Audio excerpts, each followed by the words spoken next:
खामियां थी, महत्वपूर्ण खामियां थी, गंभीर खामियां थी, त्रुटियां थी, कमियां थी, गैप्स थे,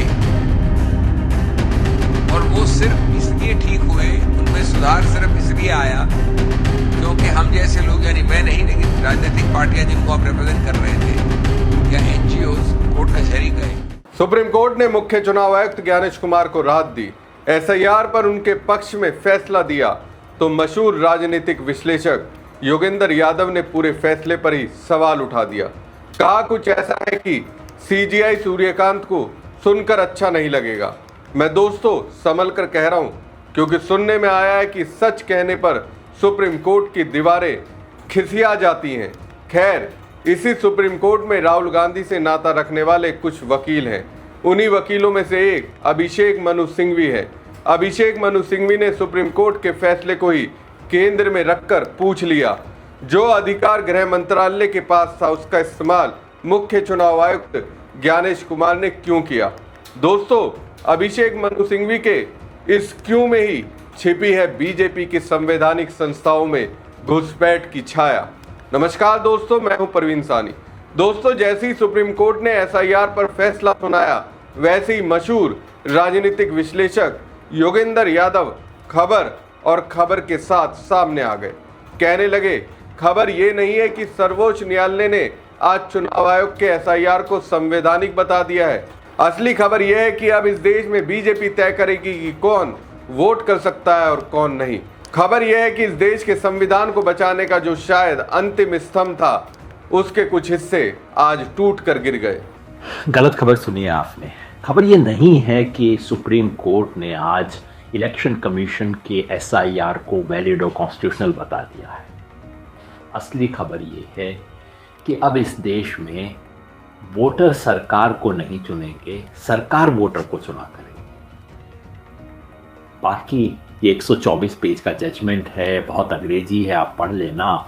मगर असली खबर ये है कि अब बीजेपी इस देश में तय करेगी कि कौन वोट कर सकता है, कौन वोट नहीं कर सकता है।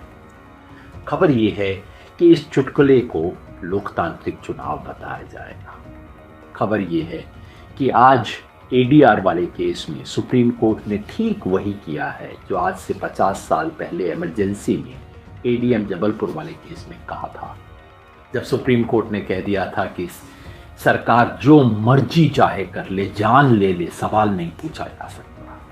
वोटर लिस्ट के बारे में आज सुप्रीम कोर्ट ने कुछ वैसा ही फैसला दिया है। खबर ये है कि इस देश के संविधान को बचाने का जो शायद अंतिम स्तंभ है, उसकी कुछ हिस्से टूट के गिर गए। वो अंतिम स्तंभ योगेंद्र यादव के लिए कौन सा था? अब चूंकि सुप्रीम कोर्ट की ओर से एसआईआर पर दिए गए फैसले पर अपनी फीलिंग योगेंद्र यादव रख रहे हैं, तो मुझे लगता है वो अंतिम स्तंभ योगेंद्र यादव के लिए सुप्रीम कोर्ट ही होगा। अब सुप्रीम कोर्ट के फैसले से योगेंद्र यादव के जहन में क्या चल रहा है, उसकी पूरी पलटें उन्होंने एक्स पर अपने पोस्ट में खोल दी।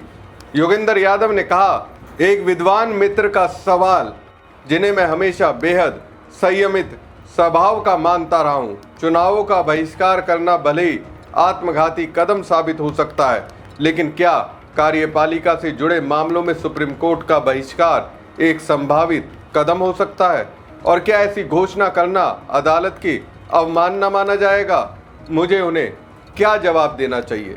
वैसे दोस्तों, एसआईआर पर सुप्रीम कोर्ट के फैसले को तो वरिष्ठ वकील प्रशांत भूषण ने न्यायिक इतिहास के नजरिए से काला दिन करार दे दिया। प्रशांत भूषण कहते हैं, सुप्रीम कोर्ट ने आखिरकार अपना फैसला सुना दिया है, जिसमें एसआईआर प्रक्रिया को सही ठहराया गया है, जबकि इसी एसआईआर के आधार पर कई राज्यों में चुनाव काफी पहले ही कराए जा चुके थे। ये पूरी प्रक्रिया एक पूरी तरह पक्षपाती चुनाव आयोग द्वारा संचालित की गई, जिसमें 10% से अधिक मतदाताओं के नाम हटाए गए, वो भी पूरी तरह से अनलीगल तरीके से। न्यायपालिका के लिए ये काला दिन है। दोस्तों, सुप्रीम कोर्ट ने एसआईआर की संवैधानिक वैधता को मान तो लिया, लेकिन सुप्रीम कोर्ट ने जितने जवाब दिए उससे कई सवाल भी निकलकर सामने आए। उन सवालों से ऐसा लगा कि मुख्य चुनाव आयुक्त ज्ञानेश कुमार ने एसआईआर के नाम पर जो किया वो कहीं से सही नहीं था। सुनिए अभिषेक मनु सिंघवी ने सुप्रीम कोर्ट के जजमेंट को पढ़कर क्या बताया। कि एसआईआर का मूल मुद्दा आकार का नहीं है, प्रोसीजर का नहीं है, वो है सार का।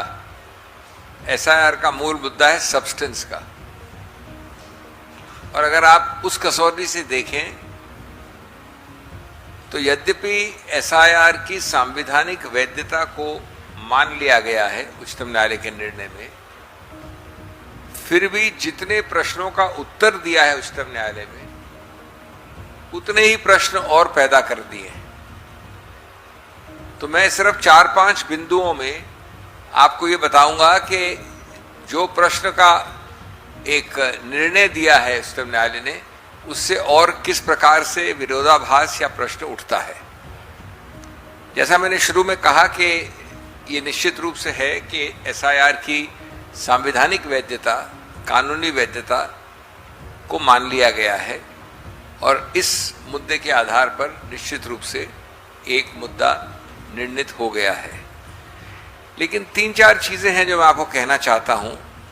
पहला तो है, और मैं बहुत संक्षेप में कुछ ही पैरास की बात करूंगा, आप लोग देख सकते हैं निर्णय आ गया है, इसलिए थोड़ा विलंब हुआ प्रेस कॉन्फ्रेंस में। अब बताइए, एक तरफ सुप्रीम कोर्ट ये कहता है कि नागरिकता के विषय में अंतिम संस्था चुनाव आयोग नहीं है, इसमें नागरिकता एक्ट के अंदर निर्णायक संस्था कॉम्पिटेंट अथॉरिटी जैसे गृह मंत्रालय है। चुनाव आयोग इस मुद्दे को सिर्फ प्रशासनिक रूप से डील कर सकता है। यही अपने आप में विरोधाभास है। अगर नागरिकता तय करने का अधिकार गृह मंत्रालय के पास है तो देश के कई राज्यों में 7 करोड़ 50 लाख लोगों को एसआईआर लिस्ट से नागरिकता का निर्णय लेने से पहले कैसे हटाया गया? इन करोड़ों लोगों का मताधिकार एक ऐसी संस्था द्वारा कैसे छीन लिया गया जिसे यह अधिकार ही नहीं है? पैराज 97 से 101 4 पैरा आप पढ़े अगर उस निर्णय के, तो दर्शाता है कि चुनाव आयोग द्वारा कई खामियां थी, महत्वपूर्ण खामियां थी, गंभीर खामियां थी, त्रुटियां थी, कमियां थी, गैप्स थे, और वो सिर्फ इसलिए ठीक हुए, उनमें सुधार सिर्फ इसलिए आया क्योंकि हम जैसे लोग, यानी मैं नहीं लेकिन राजनीतिक पार्टियां जिनको आप रिप्रेजेंट कर रहे थे या एनजीओस कोर्ट कचहरी गए। ये माना गया है 97 से 100 पैरा 100 में, यानी एक उदाहरण, आधार को जोड़ा गया, चुनाव आयोग ने नहीं जोड़ा था ना, ये याचिकाओं द्वारा जोड़ा गया।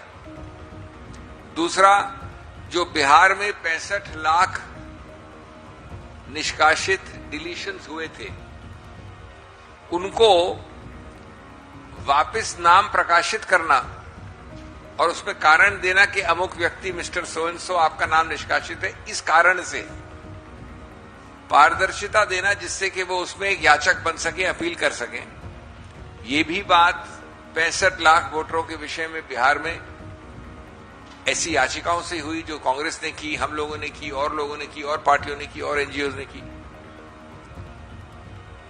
अलग अलग प्रदेशों में जो राजनीतिक पार्टियों को पार्टी बनाया गया उच्चतम न्यायालय द्वारा, इम्प्लीड किया गया, और बाद में BLAs बूथ लेवल एजेंट्स को इन्वॉल्व किया गया, पैरालीगल्स को इन्वॉल्व किया गया, ये सिखाने बताने के लिए किस प्रकार से फॉर्म भरा जाता है। ये भी एक खामी उच्चतम न्यायालय के निर्णय, ये कई सारे ऑर्डर्स हुए थे उच्चतम न्यायालय द्वारा पिछले 2 वर्षों में, आंतरिक ऑर्डर्स, उनके अंतर्गत हुआ ये सब। तो इसमें विरोधाभास क्या है? इसका अभिप्राय क्या है कि चुनाव आयोग ने जल्दबाजी में खामियों के साथ, त्रुटियों के साथ, कमियों के साथ एक प्रोग्राम घोषणा की, और अगर वो प्रोग्राम बिना सिविल समाज के हस्तक्षेप के, बिना एनजीओज और राजनीतिक पार्टी की याचिकाओं के चलने दिया होता तो ये सब खामियां रहती, ये सब बदली, सुधार हुआ और स्टेबलाइज हुई उच्चतम न्यायालय के आंतरिक आदेशों द्वारा जो इन्हीं पार्टियों संस्थाओं ने मांग की। तो विरोधाभास क्या है? ये सब नोटिस किया उच्चतम न्यायालय ने पैरा 97 से 100 में। लेकिन मैं फिर दूसरा मुद्दा दुखद रूप से कहूंगा, चुनाव आयोग को की गैर जिम्मेवारी को पे टिप्पणी नहीं की। अगर ये खामियां थी जिनको ठीक किया गया तो शुरुआत तो चुनाव आयोग ने की थी, तो उनकी इस खामी को अंडरलाइन करना चाहिए था, कहना चाहिए, जो नहीं है। एक तरफ सुप्रीम कोर्ट कहता है कि चुनाव आयोग ने एसआईआर वैध तरीके से कराया, तो फिर अपने ही फैसले में पैरा 97 से लेकर पैरा 101 तक में क्यों कहा गया कि चुनाव आयोग की गंभीर खामियां थी, और उसमें सुधार सिर्फ इसलिए आया क्योंकि कई राजनीतिक दल और एनजीओ कोर्ट तक गए थे। बिहार में 65 लाख निष्कासन हुए थे, उनके नाम दोबारा प्रकाशित करना और उसका कारण देना भी इसलिए संभव हो पाया क्योंकि कई राजनीतिक दलों और एनजीओ ने इस मामले में याचिका दी थी।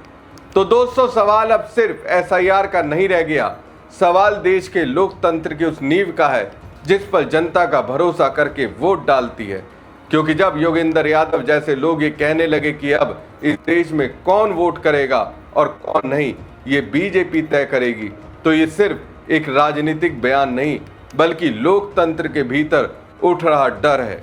और जब अभिषेक मनु सिंघवी सुप्रीम कोर्ट के फैसले के अंदर से ही सवाल निकाल कर पूछते हैं कि नागरिकता तय करने का अधिकार अगर गृह मंत्रालय के पास है तो फिर करोड़ों लोगों के नाम हटाने का फैसला चुनाव आयोग ने किस अधिकार से लिया, तब उंगलियां सीधे भारत निर्वाचन आयोग और मुख्य चुनाव आयुक्त ज्ञानेश कुमार पर उठती है।